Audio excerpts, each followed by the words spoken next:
Thank you, Chris, for those inspiring remarks and for all you do to help women thrive worldwide, literally and figuratively. I now have the honor of introducing a distinguished panel of experts who will explore many of the issues that Chris raised surrounding global food security. From their perspectives, we're certain to learn a great deal about this most critical issue facing people around the world. Joining the panel this morning are Dr. Florence Chenoweth, Minister of Agriculture from the Republic of Liberia. Please, okay. The Honorable Donald Steinberg, Deputy Administrator, U.S. Agency for International Development, and Lydia Sasu, Ghanian farmer and Executive Director of Development Action Association. Please join me in welcoming each of them along with Ritu Sharma, who will moderate the conversation.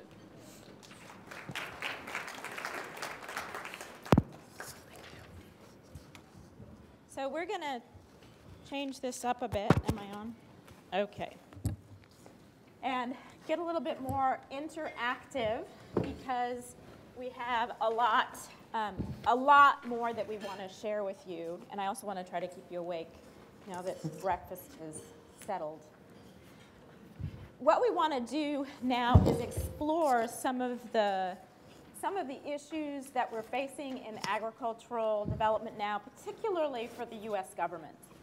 And as you know, this administration has increased international assistance, particularly for food security.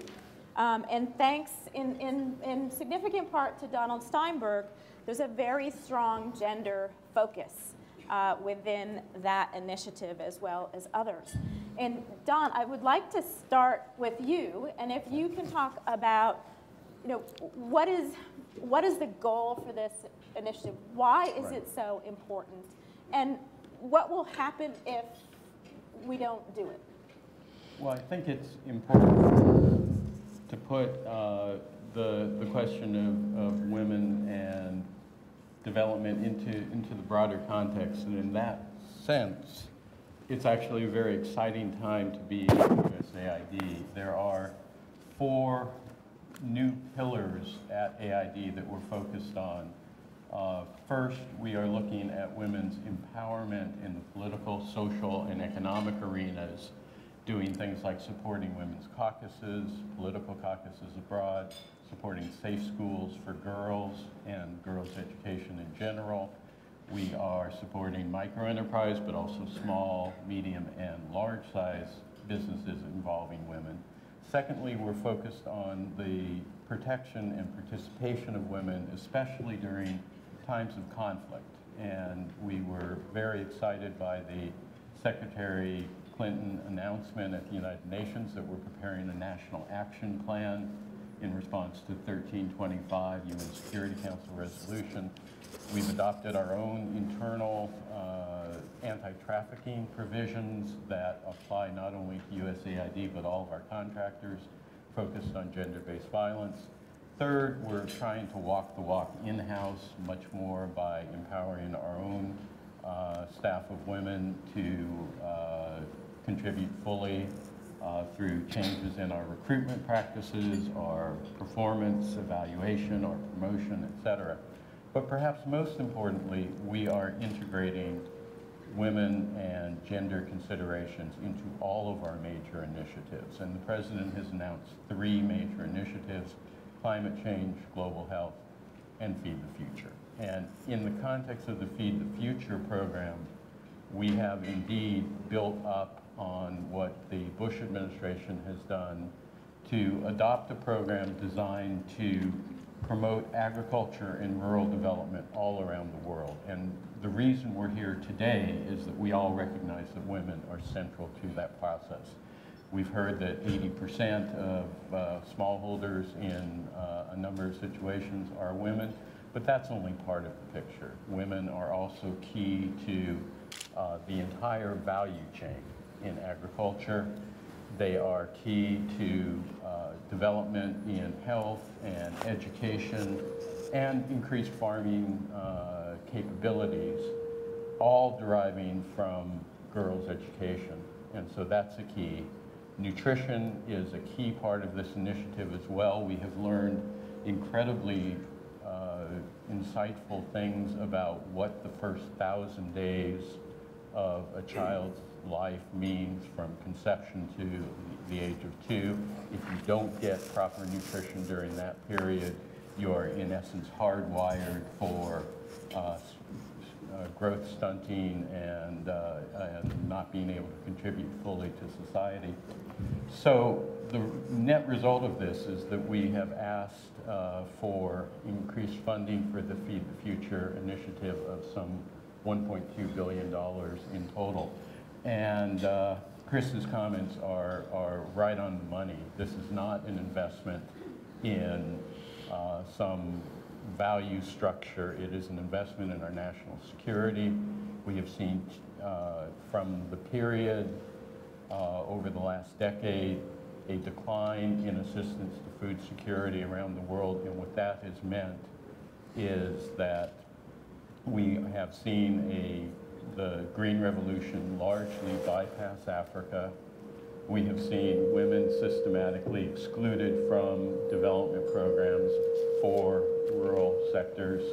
We have seen prices of food rise dramatically. We have seen otherwise stable governments rock to their core. And if you read the FAO report that was just announced, 11 governments around the world, they expect to be shaky, if not falling. So, Florence, you and I were talking yesterday about some of the things that you worry about, being the Minister of Agriculture in Liberia. And even though you have been able to make some gains in decreasing food insecurity, it is something that is on your minds, and maybe you could share a little bit about why that is and what you're hoping to do about it. Thank you very much, Lydia. The Liberia today is so very different from the Liberia before 1980. With 25 years of social unrest and war, we returned to a Liberia completely broken. The agricultural sector, which I had participated in as a young professional and as Minister of Agriculture in those days, had achieved pretty close to food self-sufficiency in our basic staple. We returned to everything gone, completely broken. But we knew that we had to feed, we had to rebuild it. So we started with a plan. Nationally, there was a plan that put Liberians in the position of ownership of everything that we did to rebuild our country. We aimed to rebuild not to where we were in 1980, but to the 21st century. We're crazy enough to dream those dreams. In the in the agriculture sector, food security, of course, was at the hub.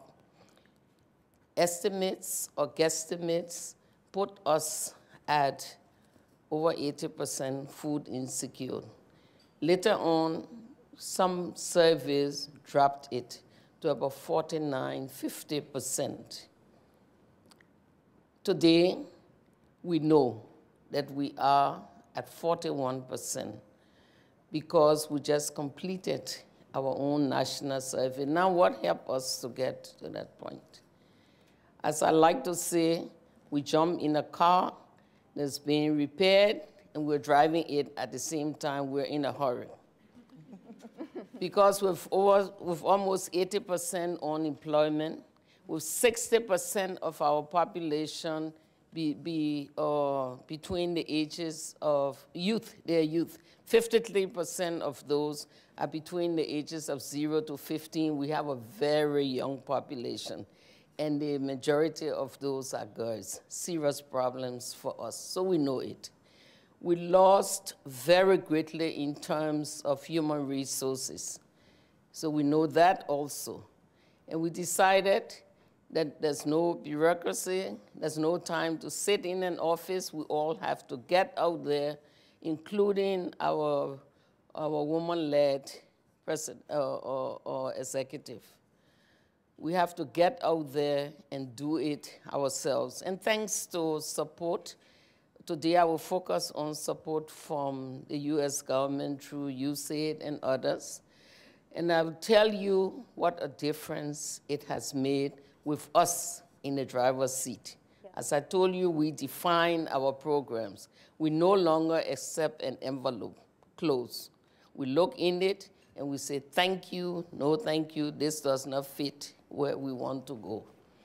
So with USAID, focusing on food security in areas that we declare as our corridor for growth in that area.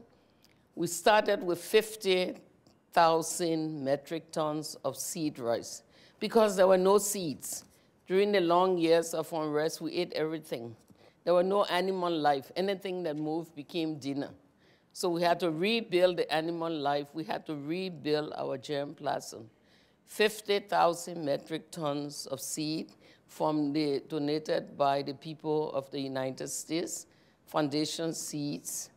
We have taken those seeds and we have multiplied them to the point where November 2010, we declared ourselves self-sufficient in seed production, 280,000 metric tons.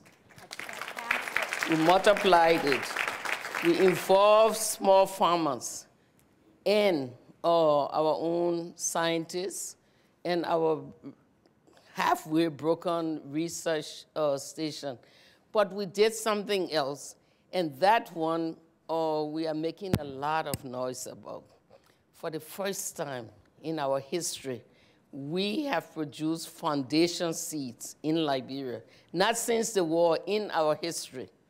With Liberian scientists as breeders, we have a variety of foundation seeds that we just released called Wita4 foundation seeds. We don't have to buy those again. We don't need the assistant to bring in the foundation seeds, but your aid, the USAID, also help us in terms of human resources. Because we return with farmers all scattered, coming back home from 20 years of living in refugee camps, and older people, scientists killed, or very bad situation. Today, with the focus on the USAID funding supported, 32,000 female farmers, 32,000 small farmers trained, of which 72% are women. So, Minister, I want to just pause for here, and I want to come back to some of the points that you made that are so critical. I also want to recognize Senator Amy Klobuchar, who is with us for a moment. And I want to invite you, Senator, thanks for being with us. Thanks for your co-sponsorship. Thanks for your leadership on this and many, many other issues. Well, thank you. Appreciate having you here. Thank you. Thank you so much. Well, thank you, everyone. And it is great to be here on this beautiful Washington day. Okay, it's a little warmer than Minnesota. As my friend Chris here, who I know addressed you, our CEO of Land O'Lakes, I think it's about 5 times warmer than Minnesota. So, it is good to be here, and what an important cause and work that you're doing. Anyone that just turns on the TV over the last month and sees some of the unrest and turmoil that's going on all over the world knows that the work you do is going to be critical. As a lot of the analysis I've heard, the briefings that we've had with Secretary of State Clinton and others, is that there's an interrelationship here. We know with poverty and with the difficulty of affording food and having food in so many parts of the world that is contributing to a lot of a lot of angst, a lot of tragedy, a lot of death, as well as a lot of turmoil. And so as our country, I was just talking to Chris about some of the points he makes, but from not only a point of compassion, which I know so many of you bring to this event today, but also a point of national security and our own economic stability. We just can't let this go unchecked, and we're going to have to find solutions. I wanted to mention the co-chairs here, and I know they're not here right now, but Representative Joanne Emerson, Jim McGovern, who I understand was here earlier, as well as Dick Lugar. And by the way, when I think of the international hunger issue, I think of Dick Lugar. He has been a champion. When we had our farm meetings and we had our ag committee last time when we talked about farm bill and hunger issues, he would always raise it. This isn't just when the lights are on and you're at a public gathering. He would bring it up in closed-door sessions with other senators. So he's a true champion out of Indiana. I want to thank you for that introduction. I have to tell you, it was brief, but a lot nicer than the introduction I got a little bit ago from our chief federal judge in Minnesota. This is a true story. I got introduced in front of 500 people. It was a swearing in our new federal marshal, and I'm the senior senator. I'm the senior senator, by the way, to Al Franken, which means that I'm responsible for everything he says and does. But I was introduced at this big event as Minnesota's senior citizen at this judge. And then the judge who introduced me was so embarrassed, he just sat down. So that was the end of it. I first want to talk just a little teeny bit about just this role of women when we look to the future. And I know in Minnesota we're going to be having a similar event. I just recorded a video for the International Women's Day in our state, and we're going to be featuring a farmer from Haiti. And I actually visited Haiti right after the tragic earthquake, and to think that this woman is out there leading the way farming is just an amazing thing. But when you think of it, when you look at the next 100 years, because you're celebrating the 100th year anniversary, right, of International Women's Day, compared to the last 100 years, you can see the progress that we're going to be made. 100 years ago, just around that time, women didn't even have the right to vote, right? And now they are orbiting the earth and anchoring the evening news and on the Supreme Court and even in the United States Senate. And I actually stand before you today as the granddaughter of an iron ore miner from northern Minnesota, the daughter of a second-grade teacher and a newspaperman, as the first woman elected to the Senate from our state. So I'm first a testament that things change, and they change quickly, and that's what we have to have happen all across the country. I know that your focus today is on recognizing and promoting the role women play in providing food that sustains our families and communities. More and more women, as you see here today, are now on the front lines in the effort to end hunger, growing and tending to 75% of the food in this country, 75%. Sadly, they also make up the majority of the world's hungry population. In many developing nations, women face the added challenges of limited and unfair access to land, water, and seeds that they need for productive agriculture. I've looked at this from one angle. My dad, who's the newspaper man I mentioned, retired columnist, has written a book on microcredit and called Barefoot Capitalism, looking at how some countries have been so successful with the small loans that they've given to women, almost all women, for running their own businesses and starting some of their own farms in a bigger way. Smallholder farms, because we know what the problems are and why we have to be there for these women farmers, must deal with disasters, both natural and market-driven, that send them reeling into insolvency. In recent years, you've seen increased droughts and floods. You look at what happened in Australia, the flooding there and the droughts we've seen around the world. I believe a lot of it has to do with climate change, but regardless of the cause, it's causing havoc with the volatility in the price of food and the significant challenges to our farmers. I think we all know that we need to work together. As been mentioned, my colleagues and I have been trying to refocus our U.S. assistance programs on promoting food security and rural development in countries with large, chronically hungry populations. I was a co-sponsor, as mentioned, of the Global Food Security Act to help develop a food security strategy and improve the U.S. emergency responses to food crises. And I truly appreciate Women's Thrive's key support for this legislation. Food security is an issue that crosses gender lines and affects all nations, races, and ages, and it's only fitting that on the 100th anniversary of International Women's Day, we take this moment to celebrate the leading role women play in tackling this issue head-on. I'll leave you with one story, since I have my own daughter who's 15 years old, and so I can see through her eyes this changing world and the changing role of women. I don't even think 2 decades ago we'd be having this panel up here, right? But when my daughter was only 4, I walked by her room one day and she was playing with dolls, and there was a little older girl playing with her, and I heard this girl say to her, well, one day soon I'm going to have a baby just like this doll. And I thought, what's my daughter going to say? I'm just like towels. I was standing outside, and I stood outside to hear what she said. And she looked at the girl, and she said, well, I'm going to have a baby, too, but not for a long, long time. Because you can't have a baby till you run for office and win an election. And so I decided that day that we had set expectations high enough in our household. And that's clearly what we have to do all over the world when it comes to just these tremendous issues that women face with discrimination and just the difficulty of obtaining access to capital and help. I think it's going to change, because if you look at, as I said, we would have been doing this panel 20 years ago. We're doing it now, and women will lead the way. I know that's what's happening in the Senate on a lot of things we get done. It's when women come together. There's 17 of us. By the way, we have one more woman than being called Sweet 16 anymore. Yes. We have our own bathroom. Yes. So change happens. Keep it up. Thank you very much for your time. Thank you. I'm sorry to interrupt you. No, it was. Well, I think, Senator, you've discovered the cure for global population growth. I would take care of everything. So I want to underline some of the points that Florence made.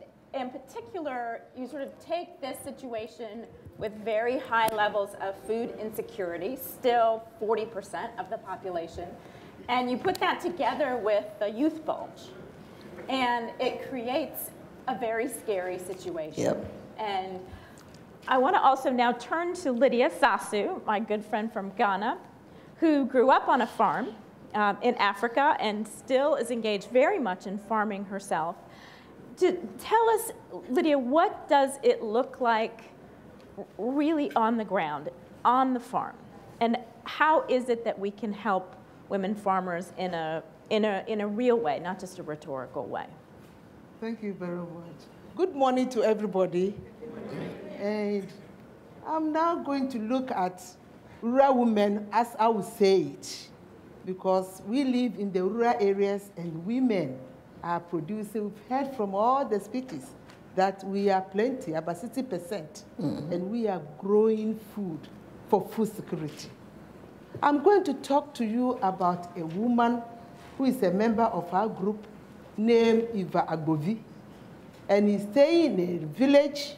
The village is far from the street, far from the neighboring community, and this woman was raising small pigs. We have local black pigs, and these black pigs, they don't get much money from it. So, and they are not all that also producing so much, but men also take care of the big animals, but the women take care of the small animals like chicken, pigs, and all that. And Eva was realized that since he's not getting much from this pig, something needs to be happening. And fortunately for her, she had a training from us, Development Action Association. We gave her 5 pigs, and out of the 5 pigs, she worked very hard. She was part of the training, because we are looking for women to be part of the training. In most cases, when there is training or workshop like that, we have the men attending in outside. But this time, we go to the village and have the training in the village. And we make sure that my sisters, my mothers are all there so that they can listen and learn something from it.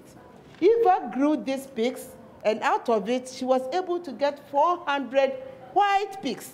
And that is improved pigs. They are not the local ones. We cross them to have the jeans, but this one is the local one, which she had 400. Then something happened. The life started changing. She bought a motorbike, which they can transport something to the roadside. If somebody is sick, they can even put her on the motorbike and go with her. And the children also, upkeep was something that he has to look forward to it, and then take care of the family to have nutritious meal. Out of that, we realized that this pig, since she is a woman and she is controlling the fund, she has a support from the husband. And we work as farm family. So the support of the farm and the husband also allow her to run this program without any interruption. The man was taking care of the farm while she is in the piggery or the pigsties in the morning, taking care of them. All that she learned, she put it into practice. Eva was able to take care of the children, as I said. Later on, Eva won a National Best Farmer Award in Ghana. And we were so happy because the way she came from, and now a woman is also the second National Best Farmer. Ghana, we have every year award, and she won a pickup. This pickup, she used it to cut water to the village, send foodstuff to the market, go to the city, and again, even take people from the community to a workshop or meeting in town, and even cut foodstuffs or everything from the community with the group so that everybody have a share to the town to sell. And this improved her lifestyle. And since then, the money that she received from the piggery has not been something that she has kept it alone, but taking care of everybody in the village. When we look at this story and how it is now helping everybody in the community, we are looking at having food security, taking care of the family, not just education and health alone, but looking at food. We can't stay or live without food. If we have food, we have everything in life. So we are looking forward to assisting women in all aspects. Even if we are illiterate in the villages and we are able to attend workshops and learn, we can make an impact.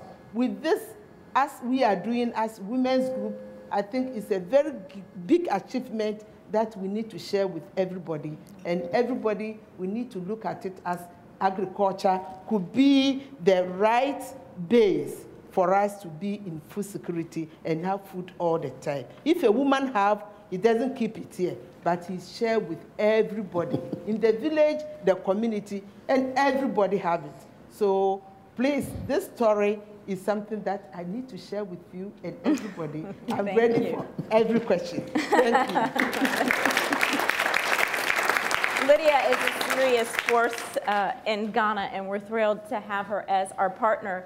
I think the most interesting part of Eva's story is that it all started with 5 pigs and some training. And that is the liftoff that she needed.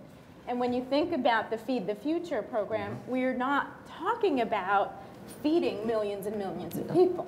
We're talking about giving that little bit of assistance at the right time to the right people to really launch them. And if you could talk a little bit about, how is Feed the Future structured, or how is our agricultural assistance really going to be effective, accountable? How will Congress know that their money is being spent well?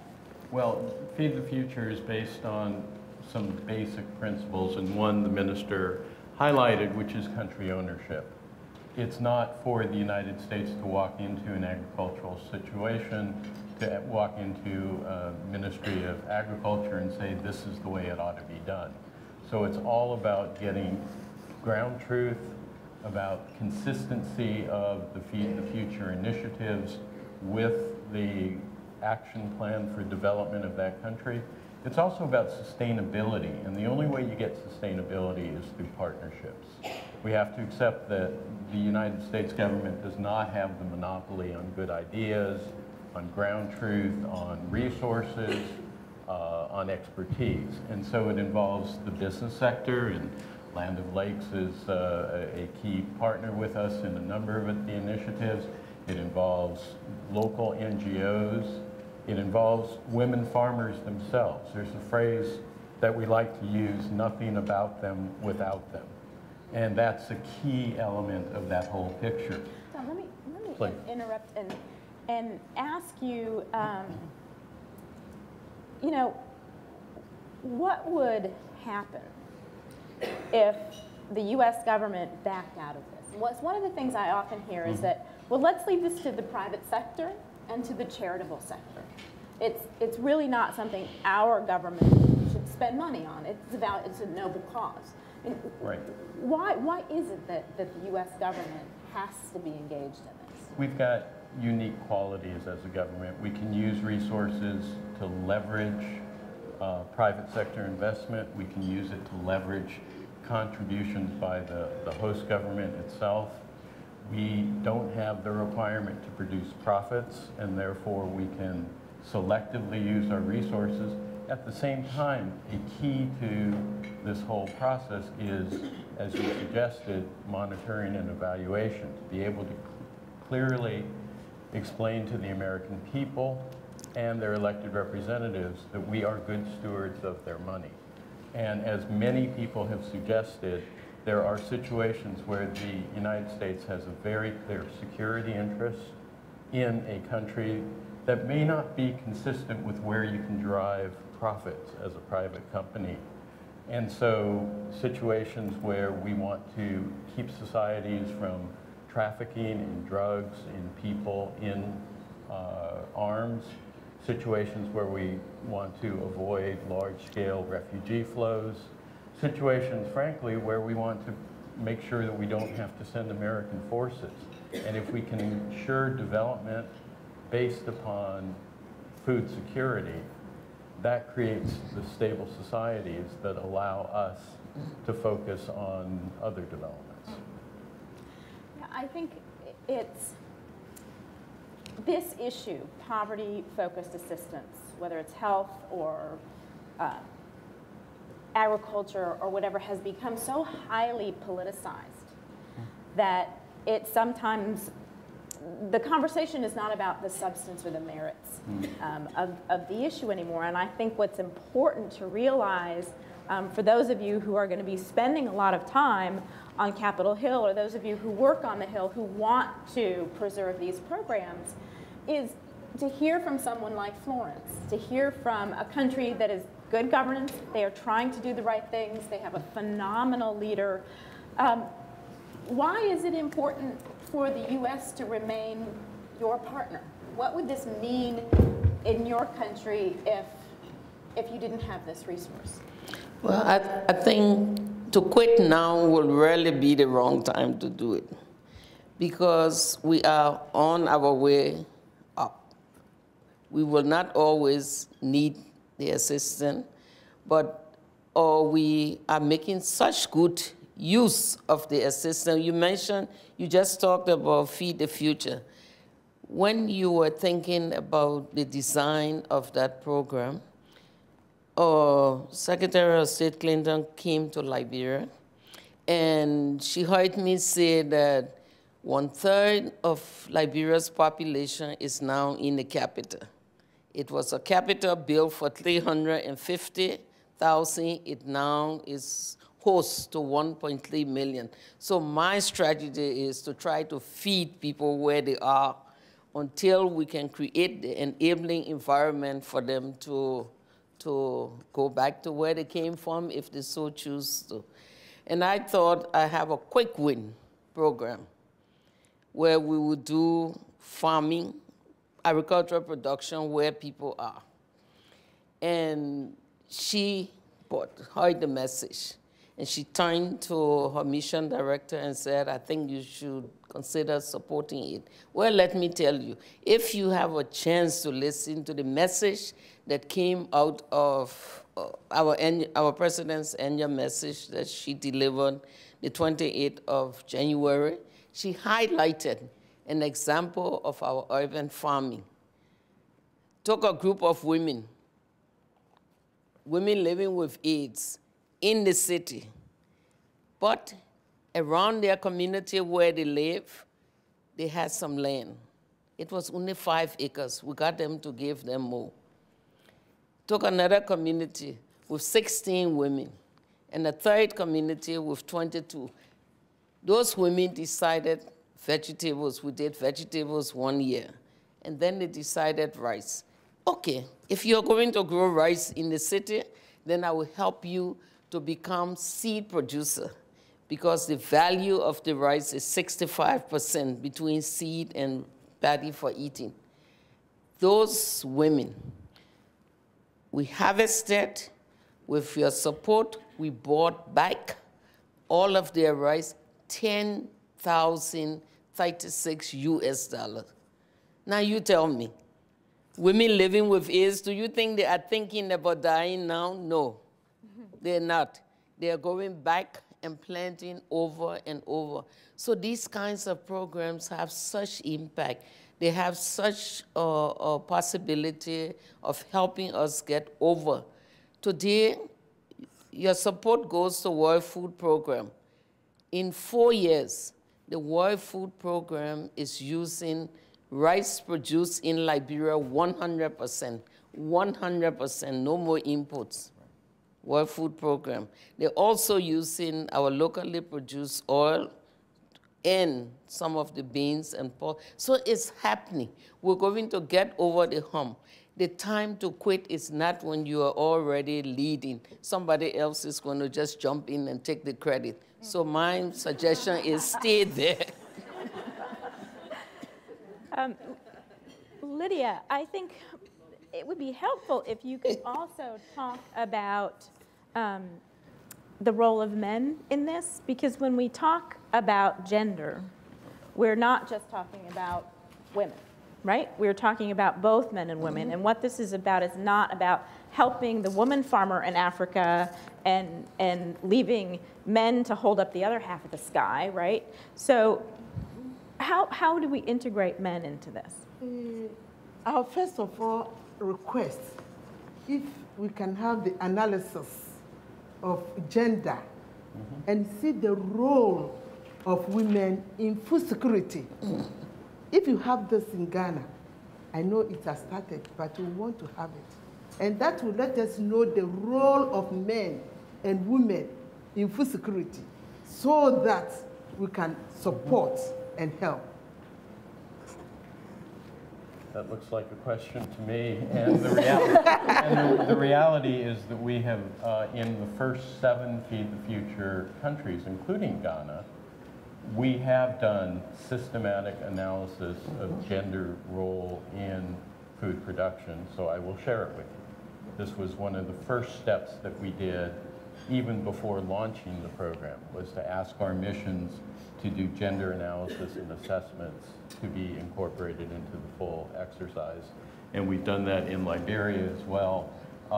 I need to take a little credit because the minister at one point used to work with USAID in Zambia, and she has taken every single lesson that she learned from that period and applied it. And we often feel that we don't have one mission director in Liberia. We have 2 aid mission directors in Liberia, including the minister. Thank you. I just want to tell you that the gender balance in terms of food security in Liberia is almost 70% women. That is why we have a song, "It Is Our Day." The men don't like it, but we do. That's okay, we still like men. I want to invite the audience to ask some questions, probe our speakers. This is a great opportunity. It's not always you have the deputy administrator, an African farmer, and an agriculture minister on the same panel, so take advantage of that. And while you are making your way to the microphones, I also want to recognize and thank somebody at Women Thrive who has played an extraordinarily special role in bringing this event together. She's done a fantastic job and needs a big round of applause, please, for Alicia Bison. I'm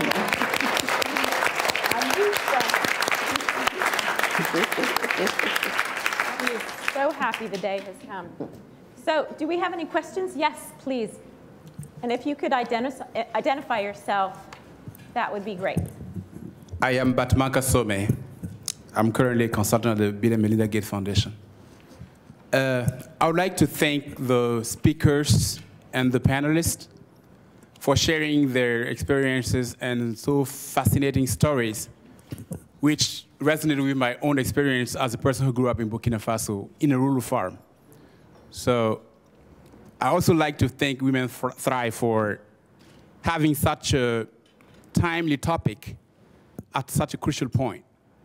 Because, you know, we all, as we say, we know the importance of food in stability, and also recently we hear very much about budget cuts.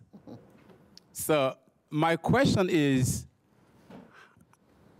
how would a potential budget cut affect small farmers in the developing world? I know we all know that there are going to be effects, but I would like to hear specifically based on your own experiences. And the second point would be about what the U.S. government is considering as an approach to ensure that the needs of small farmers, both men and women, still meet the need in this current situation. Thank you. Thank you. Anybody want to go first? Well, on the question of cuts, it has not been so long. We went through a period when we had almost 30 years with disinvestment in agriculture, and we can have a memory lapse. We know what that did, or globally, not just to one region. And it just bogs my mind to think that we would think about going there again. We just started reinvesting in agriculture. It hurt us. It hurt us very, very much. That is why the hunger group has gone up. Agriculture or productivity went down so fast. You know, so I can't imagine that we want to even dream about going there again.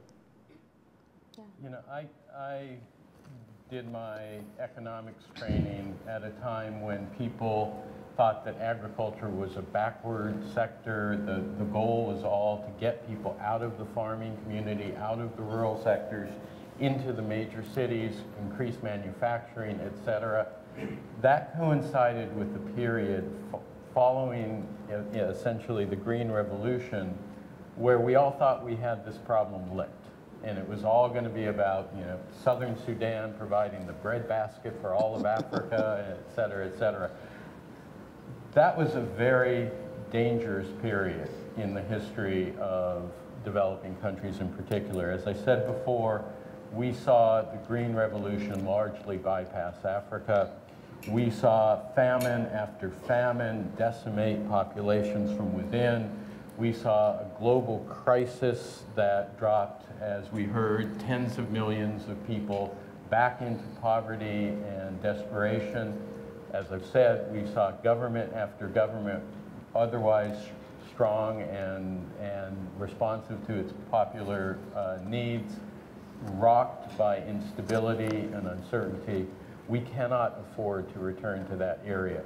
I often hear the question, at this point in the budget crisis, at this point in economic instability around the world, can we afford to do these programs? And I ask it the other way, can we afford not to? Lydia. I think when I was talking, I said a little bit about the support. We have health, we have education, we have others, but not agriculture. For agriculture, that's the main backbone. So for agriculture, we need to look at it in a different way so that we can have food all the time on the table. I just wanted to say one other thing, and that is that it would be impossible to hear a person from Bill and Melinda Gates Foundation speak without thanking you for the cooperation that we are doing together, and in particular on the African Women in Agricultural Research and Development Initiative, which is training thousands and thousands of women around the world in sophisticated agricultural techniques, putting them at the forefront of the whole research and development area.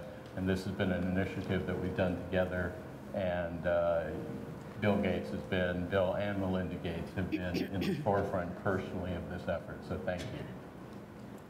Great. Let's take 2 questions at a time. First here and then over here. Okay, thank you. I'm Hannah Laufer-Rotman, Executive Director of Palms for Life Fund in New York.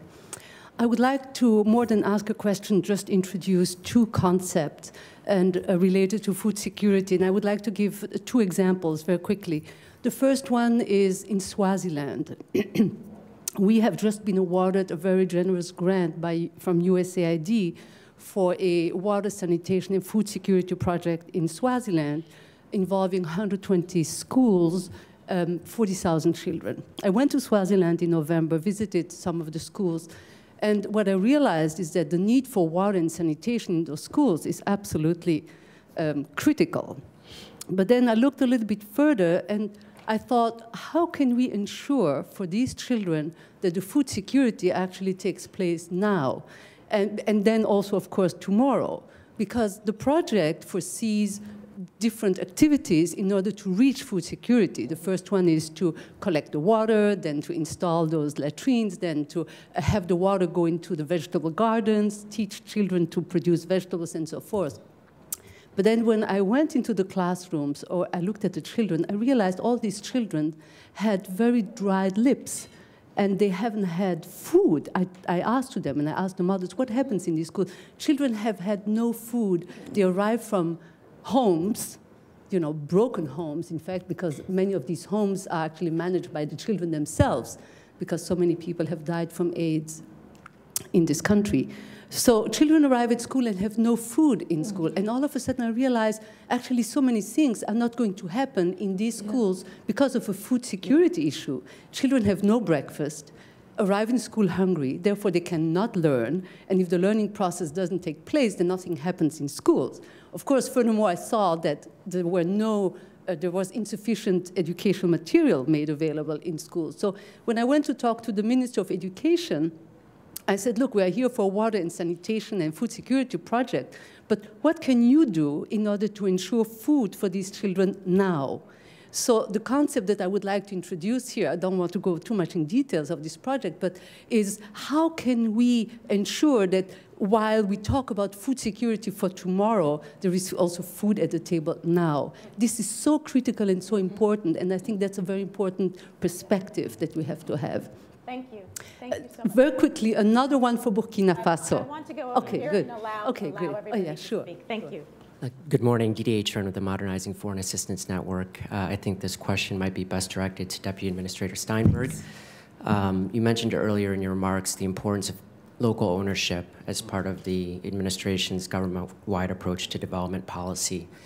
In implementing Feed the Future, can you talk a little bit about how you are looking to enhance the effectiveness of agricultural development programs on the ground over the long term beyond the life of the initiative? Thank you. Great. So I'll just say on the school feeding program, maybe you can say more about it, Don, but that is it's a very successful initiative by the U.S. government that has helped feed and get millions of children, particularly girls, into school. So I think your point is very well taken, very well taken. You want to address any aspect? No, I know that as I told you, we had children that were 16 years old, they had never gone to school, and there were no schools. So in 4 years, we've built 2,100 plus schools, of which more than 62% have school feeding programs, especially those in the areas where food security is a big problem. I can tell you, without the food, you wouldn't have those children. No question. So long-term accountability. Long-term accountability. all of our programs increasingly are about sustainability and building local capacity to do the programs. The minister referred, for example, to the WFP program to increasingly purchase food in country where it's not really a question of total availability of food, but access to food. And the United States is supporting that effort globally. About $200 million now is going into that effort. We are working more and more at training local ministries of agriculture, local cooperatives, working with women themselves on the ground so that indeed we can put ourselves out of a business. We have instituted new criteria for monitoring and evaluation within USAID. We just launched in January as part of our USAID Forward reform effort, truly a world-class system of monitoring and evaluation whereby we commit to not only review all major projects and all innovative projects, but we are doing it in a transparent way that opens the process up to contributions from the outside and using the information that's derived even as we're doing the program to alter one way or another. And so, in addition, part of the USAID Forward effort is what we call procurement reform. And what that basically means is doing more and more of our work directly with governments, with local businesses, with local NGOs, and as I've said before, with the people, and in this case, the women themselves involved. Because we want to, as I've said, put ourselves out of a business, and that's the way to do it. Thank you. I'll first of all thank Women Thrive for the advocacy program that they put us in, whereby we can now advocate. And with the school feeding program, we, the rural women, also looking at other food which we can also produce and feed the children, even the community. We've started something on sweet potato vitamin A, and which we started just last year.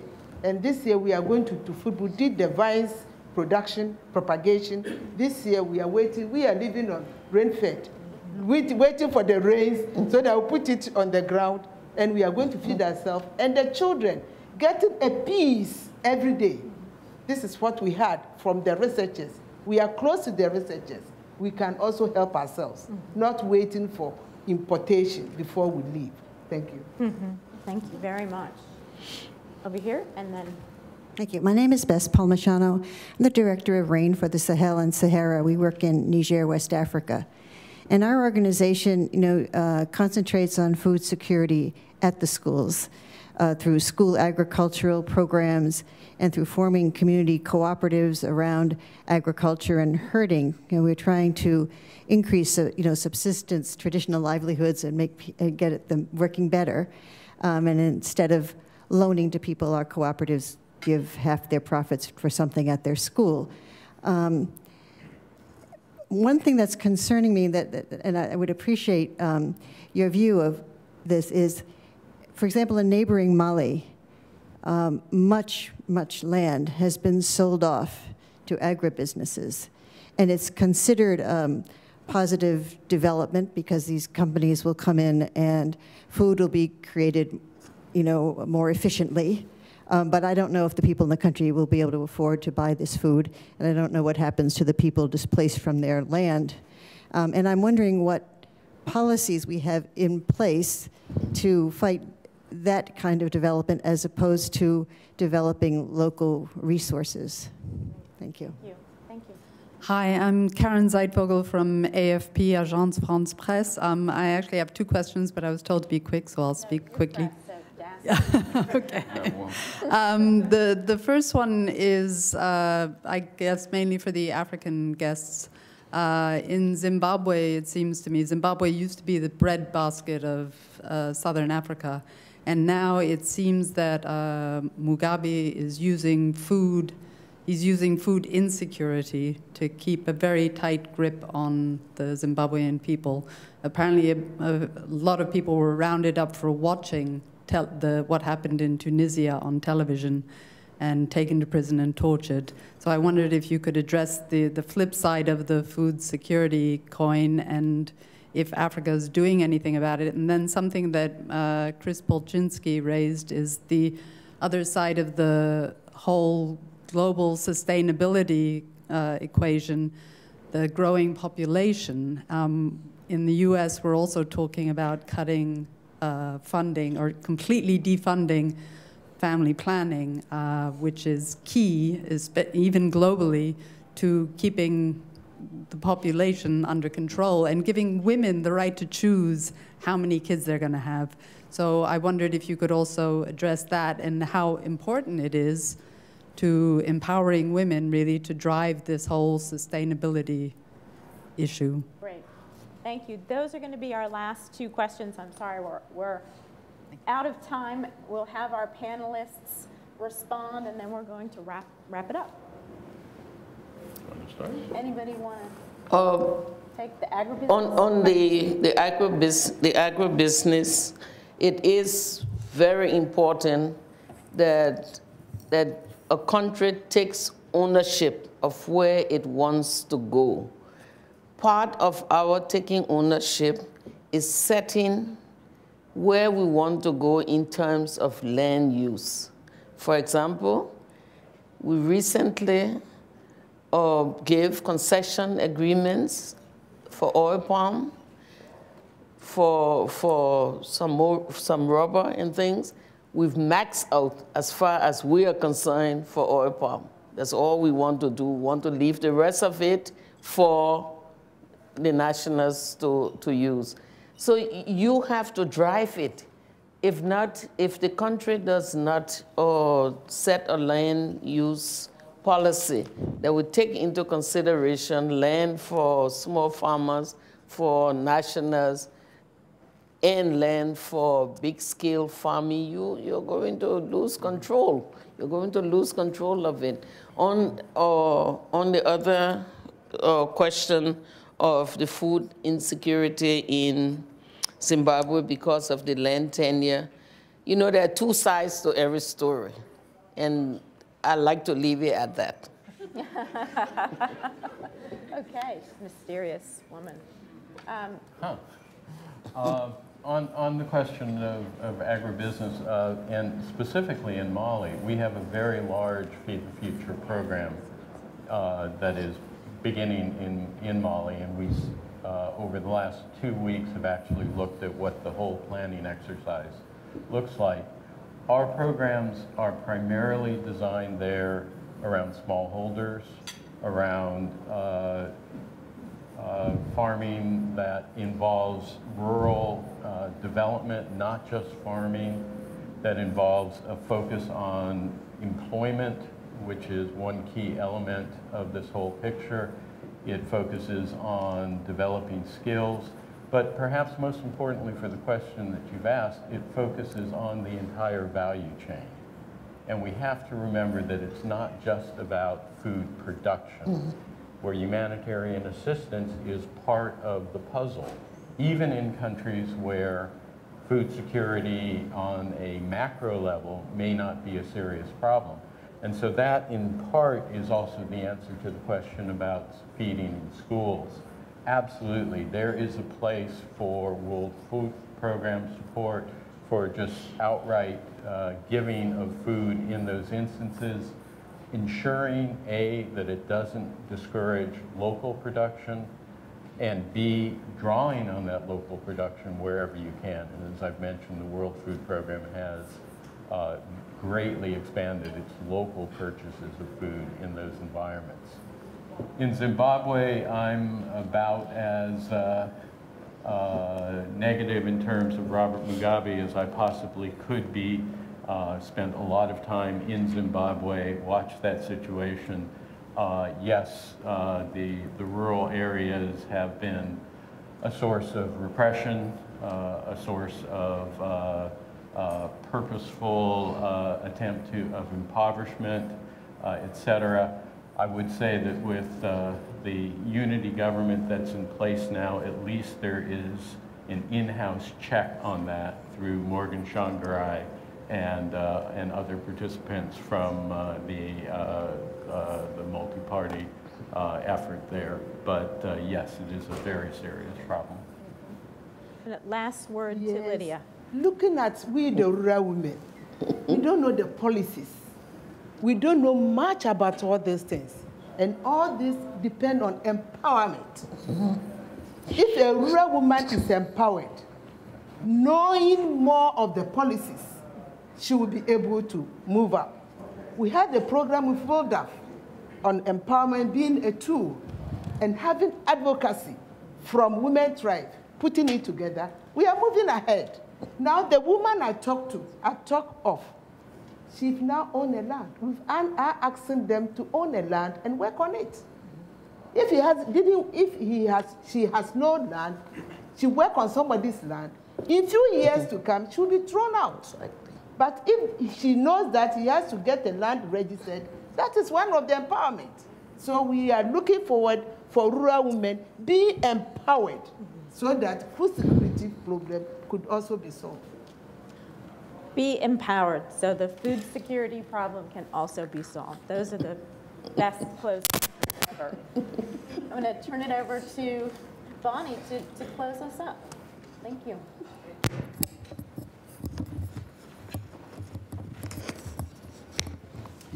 Thanks to the panelists and Ritu for a wonderfully enlightening discussion. I know we're all going to leave this room a lot more informed and empowered and passionate than when we came in. And I want to thank everyone for joining Women Thrive for its 3rd International Women's Day breakfast. Hope you enjoyed this morning's program, and please have a pleasant day ahead.